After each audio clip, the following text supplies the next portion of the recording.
Actually, one thing in response to something Michael's talking about, creating more competitive districts through redistricting reform, which I think I don't have any doubt that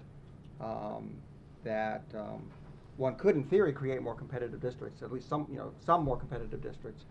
I'm not sure that's going to have any effect on polarization, because if you look at there's not much difference between, if you look at the competitive districts that we have or states, they're just as polarized, or almost as polarized. Some of them are even more polarized than the nation as a whole. So I always like to use the example of Wisconsin. And Wisconsin is, of course, a swing state. And it's a state that has elected Republicans and Democrats. But look at the Republicans and Democrats that it elects. So we have a state that's represented by Ron Johnson and Tammy Baldwin. These are the two senators from Wisconsin, elected in two consecutive elections. I would guess that there is virtually no overlap whatsoever between their electoral coalitions, and yet they were elected in the same state. And that's true in a lot of these swing states. So competitive districts by themselves, I don't think. The problem is that the Democrats and Republicans who are elected from those competitive states and districts are representing very divergent electoral coalitions, and there's not much incentive for them to really try to appeal to voters across party lines, because those voters on the other side don't vote for them. They're not going to win them over. I agree with that, Alan. I mean, I certainly we're looking at a modest effect. I don't think it's a huge effect. So if you're looking for silver bullets, and perhaps what we're going to discuss today is there's no one solution to this problem. And so then I think you have to start at where... competition might be a virtue in itself. Right. I'm saying it doesn't necessarily... Well, you've got and Bear Stewart, and Snyder finding, yes, there's a correlation. You can look at any textbook and see that there's a correlation of ideology and district composition, and that's it's... Sure, there's a gap between the two political parties, but you still even find within political parties a modest effect of competition. Now, I'm not saying it's going to, again, it's not going to solve everything, but if we're starting to look at things that we can get a grasp on, and what can we do if we think that this is a problem? Maybe it's not a problem, and we've just got polarization. We need a major realignment of the electorate, which I think is where I think what you and Mark are going at is that we need something huge to shake up the whole system to have a real effect. But if we're going to have, if we're stuck with the system we have right now, what are we going to do? We're going to have to start to tinker around the edges, and what can we could do with the tinkering? I think some of these reforms could potentially, like redistricting reform, could have effect.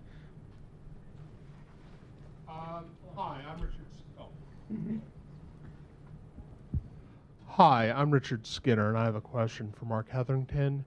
I'm wondering, is there any change over time in your measurements of authoritarianism? Are people more or less authoritarian than they were 20 years ago? And also, how strongly do these measures correlate with all sorts of demographic data? Do they correlate with religion, most obviously? You see one of the leading spokesmen for religious conservatism in recent years has been Dr. James Dobson, who wrote a book called Dare to Discipline. And also whether it correlates with race, gender, age, education, etc. Yeah, that's a great question, Richard. And Jonathan, remind me if I'm getting some of this wrong. Has it changed much over time? And the answer to that is not much.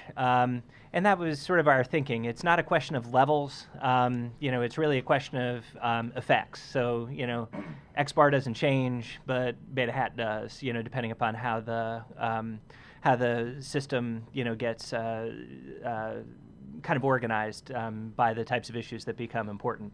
As to demographic groups, there are some pretty marked differences, and most of them in the sort of religious end of things. So, and we make reference to it in the paper.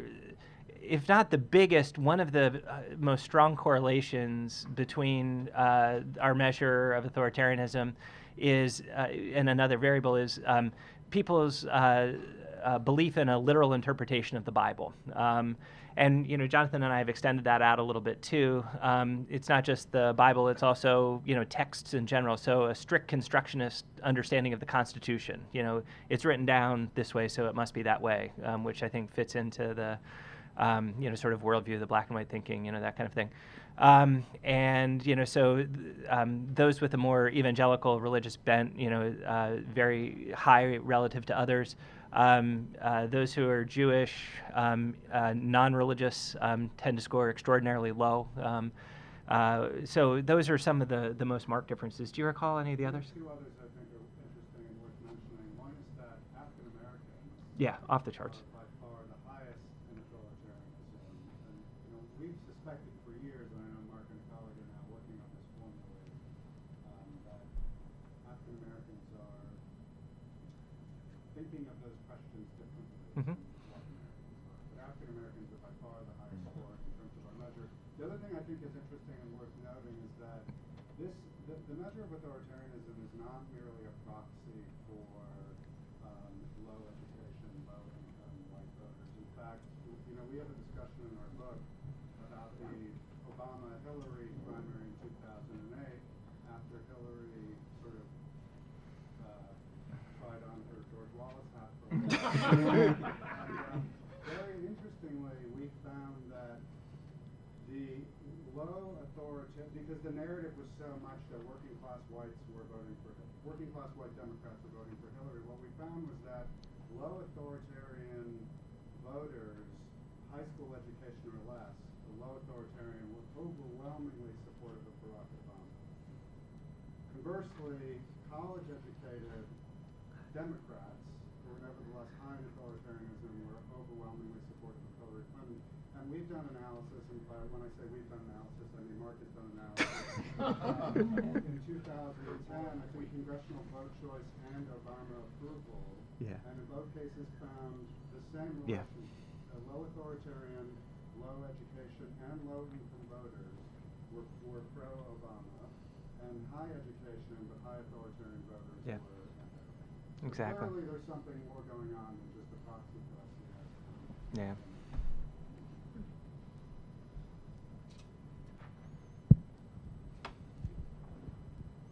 Good morning.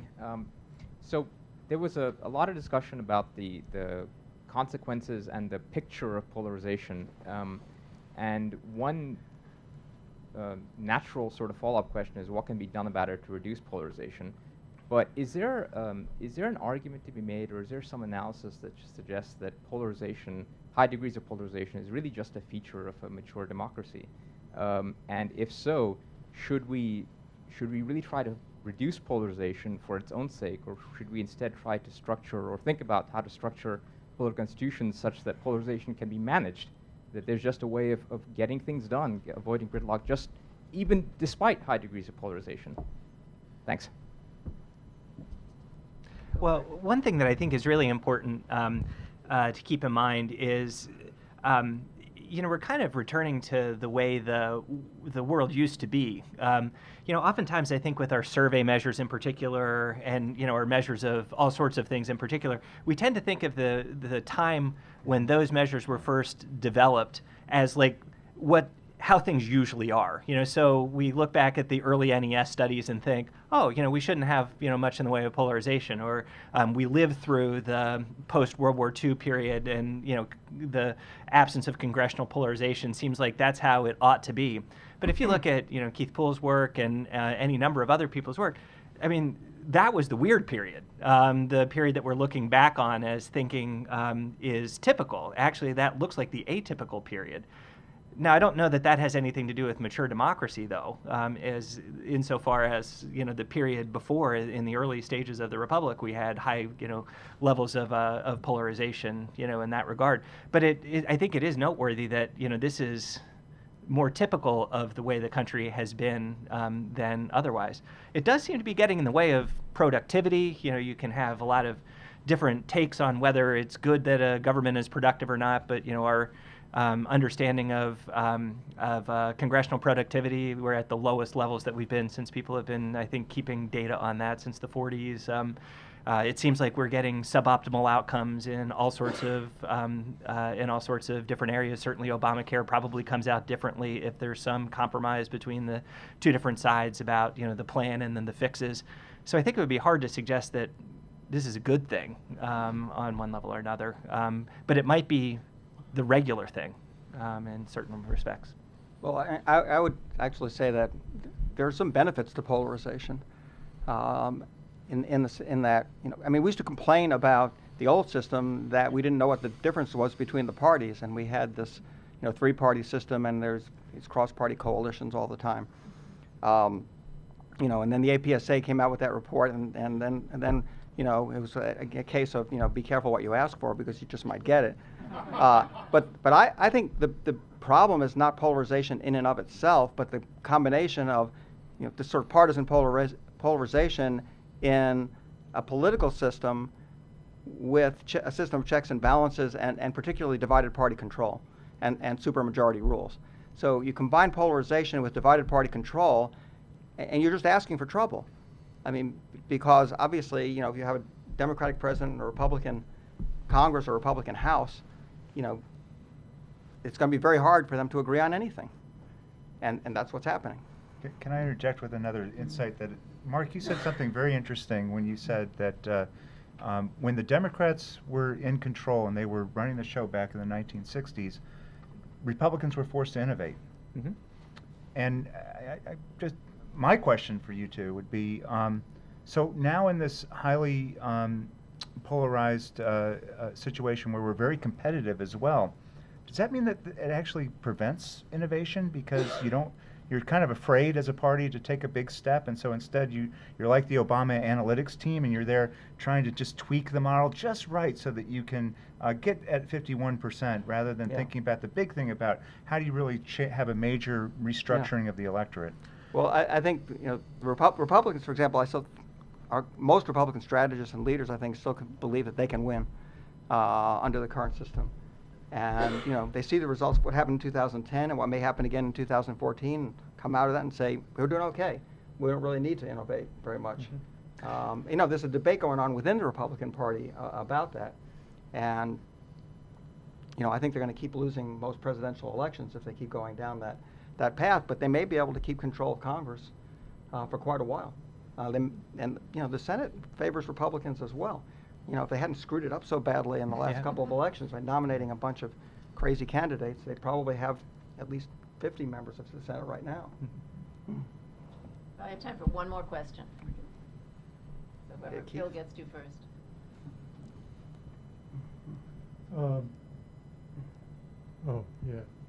Probably a good idea since my infirmities.